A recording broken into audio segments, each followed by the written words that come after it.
Hello hi నమస్తే అందరికీ. అందరూ ఎలా ఉన్నారు? ముందుగా అందరికీ ఎంగిలి పూల బతుకమ్మ శుభాకాంక్షలు.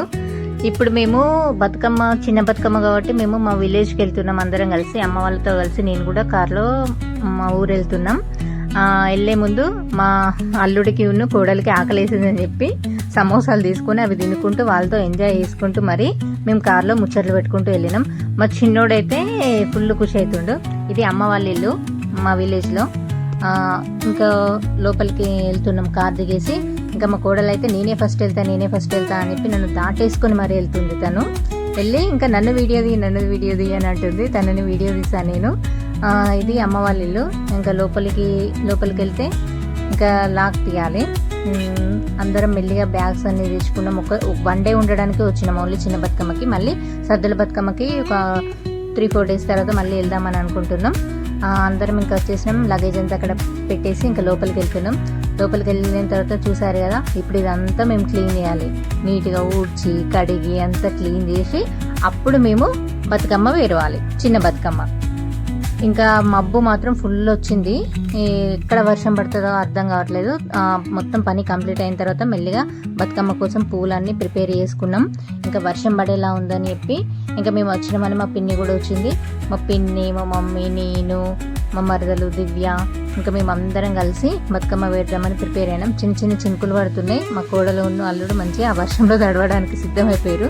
ఇంకా మేము బతుకమ్మ స్టార్ట్ చేద్దామని చెప్పి ఇంటి ముందే బతుకమ్మ పేరుద్దామని చెప్పి ఇంటి ముందే స్టార్ట్ చేస్తున్నాం. స్టార్ట్ చేసే ముందు అందరికి మంచిగా బొట్టు పెట్టుకొని ఇంకా బతుకమ్మ ప్రిపరేషన్ స్టార్ట్ చేద్దామని చెప్పి మంచిగా ఒక పరదా లాంటిది వేసుకొని దాని మీద ఒక పీట పెట్టుకొని, బతుకమ్మ అంటే కంపల్సరీ షిబ్బిలో వేరవాలి కదండి. మేము కూడా కొత్త షిబ్బి తీసుకొచ్చినాం.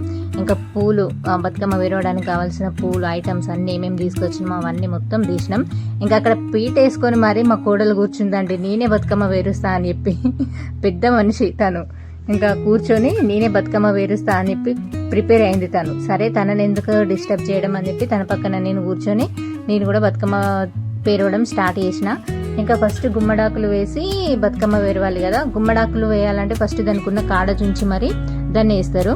అయితే ఎలా వేయాలో నేను మా కోడలికి చెప్తూ ఉంటే తను అలా వేస్తుంది. తనకి ఎలా చేయాలో ఫస్ట్ తెలియదు.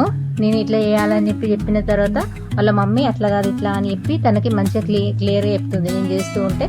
ఇంకా తను కూడా చేసిన తర్వాత ఇంకా ఆగుద్దా నెక్స్ట్ అట్లా చుంచాలని చెప్పేసరికి ఈక్వల్గా చిబ్బికి వచ్చేటట్టు చుంచుతారు కదా, అట్లా ఉంచుతా అంటే నేనే చేస్తా అని మరి తను చేస్తుంది.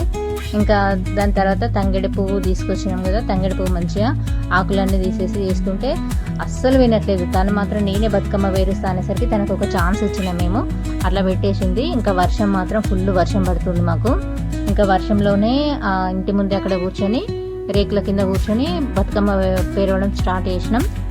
బతుకమ్మ ఇంకా బంతి పూలు, ఒకటి ఎల్లో కలర్ ఫ్లవర్స్, కొంచెం థిక్ ఎల్లో ఫ్లవర్స్ ఉంటాయి కదా ఆరెంజ్ మిక్స్డ్, అవి అన్నీ వేసేసి దాని లోపల ఆకులు వేసేసి దానిపైన మందార పూలు అన్నీ పెట్టేసి బతుకమ్మ ప్రిపరేషన్ అలా జరుగుతుంది. మా పిన్ని హెల్ప్ తోటి అందరం కలిసి అలా బతుకమ్మ వేసేసినాం.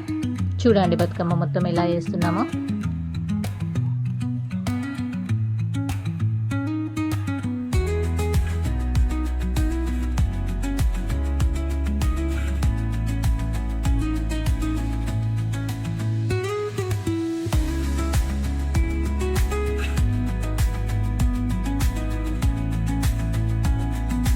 బంతి పూలు అయిపోయిన తర్వాత దానిపైన గుమ్మడి పూలు కూడా పెట్టాము. కానీ ఫ్లవర్స్ ఆఫ్ ఫెస్టివల్, బతుకమ్మ అంటే పూలతోటి వేసుకునే పండగ. తెలంగాణలో తప్ప ఎక్కడ మాత్రం ఈ పండగ వేసుకోరండి నాకు తెలిసి. దాని తర్వాత బతుకమ్మ మొత్తం ప్రిపేర్ అయిపోయిన తర్వాత గౌరమ్మను పెట్టాలి. గౌరమ్మ అంటే ఇది ముద్ద గౌరమ్మ. నార్మల్గా గుమ్మడి పువ్వులో ఉండే గౌరమ్మ నార్మల్గా కూడా ఉంటుంది. కొన్ని ఇట్లా ముద్ద గౌరమ్మలు ఉంటాయి. ముద్ద గౌరమ్మ పెట్టడం అది చాలా ఇంపార్టెంట్. అందుకని చెప్పి ముద్ద గౌరమ్మ పెట్టినాం మేము. దానికి చుట్టూ ఇట్లా వచ్చేలాగా మంచిగా తీసుకొని ఆకులు కూడా వచ్చేలాగా తీసి ఇలా బతుకమ్మతోటి గౌరమ్మను పెట్టినాం.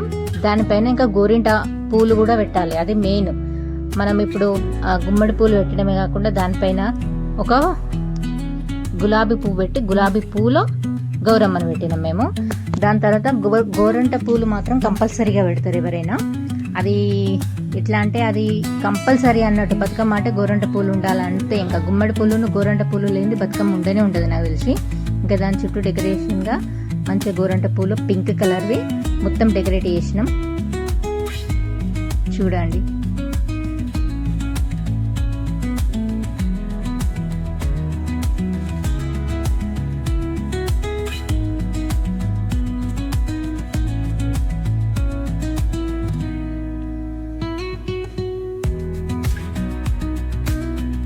ఫైనల్గా మొత్తానికి బతుకమ్మ మొత్తం కంప్లీట్ అయిపోయింది. ఇది మా బతుకమ్మ. ఈ బతుకమ్మతో పాటు మొత్తం కంప్లీట్ అయిన తర్వాత కొంచెం చిన్న చిన్న డెకరేషన్స్ ఏమైనా ఉంటే చుట్టూ ఇంకా అలా పెట్టడం అలా వేసాము. మొత్తానికైతే బతుకమ్మ కంప్లీట్ అయిపోయింది. మా బతుకమ్మ ఎలా ఉంది, బాగుందా? నాకు కూడా బాగా నచ్చింది. ఈ బతుకమ్మ అయిపోయిన తర్వాత అక్కడే ఉంటే మా కోడలు కానీ అల్లుడు కానీ తీసి పాడేస్తారని చెప్పి తీసుకెళ్ళి లోపల పెట్టేశాను. దాని తర్వాత చిన్న బతుకమ్మ మా మరదలు వేరు చేసింది. ఇంకా అలా మేము ఆ రోజు బతుకమ్మ అంతా పేర్చుకొని ఆ రోజు ఫిక్స్డ్గా అంతా అయిపోయింది. ఇంక ఈవినింగ్ టైంలో బతుకమ్మ ఆడదామని చెప్పి బతుకమ్మ తీసుకొని వెళ్తూ ఉంటే మా అల్లుడు మాత్రం మా మమ్మీని అస్సలు వదలలేదు. ఎందుకో ఇప్పుడు నేను కట్టుకున్న శారీ ఉంది కదా, ఇది అందరం ఇలాంటి శారీస్ తీసుకొని ఆడుకుందామని చెప్పి ఫిక్స్ అయినాం. ఎలా ఆడామో మీరు ఇప్పుడు చూడండి.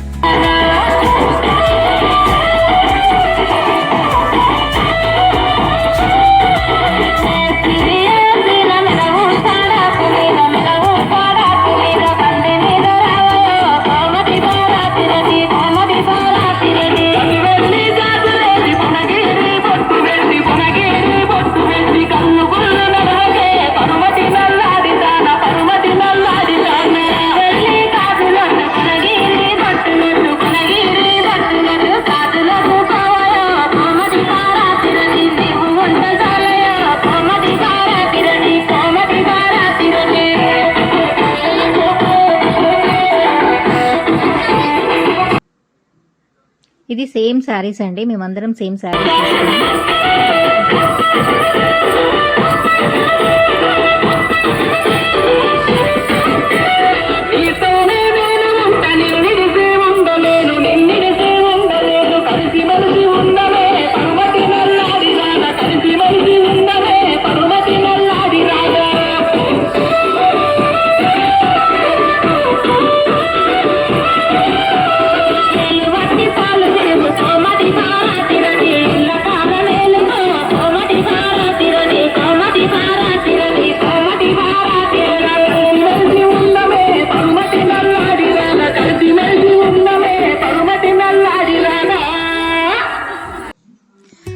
నా వీడియో కనుక మీకు నచ్చినట్టయితే లైక్, షేర్, సబ్స్క్రైబ్ మర్చిపోకండి. Thank you so much.